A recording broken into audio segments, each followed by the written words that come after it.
sidoo kale xadiiska wuxuu sii tilmaamayaa asiyaamu junnatun soonka waa gaashaan waxaana laga gaashaantaa dembiyada iyo naarta.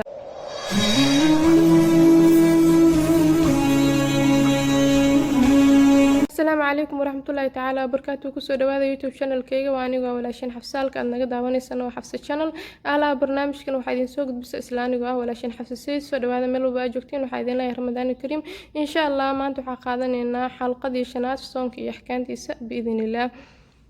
waxaa dhici karta qaar inaga mida in aysan kal furinba kitaabka quraanka 11 bilood xataa aysan isku dayin in ay akhriyaan hal juz amba hal xisib.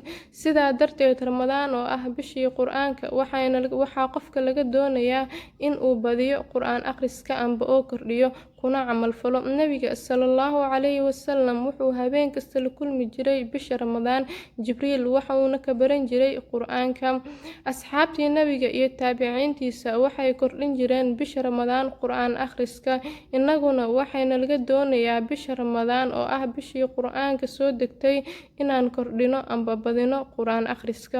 insha Allah qaybtas maanta halkan ay ugu bixin asxaabay soo dhawaada meel walba ay joogtaan. insha Allah aan ka faa'iideysano bishaan waa bishii quraanka soo degtay. insha Allah laba shay ayaa idinku dardaarmaya inaad mar walba badisaan. bishan waa bishii quraanka soo degtay inaad badisaan quraan akhriska sidoo kale inaad badisaan ducooyinka insha Allah. sidoo kale xadiiska wuxuu sii tilmaamayaa asiyaamu junnatun soonka waa gaashaan waxaana laga gaashaantaa dembiyada iyo naarta.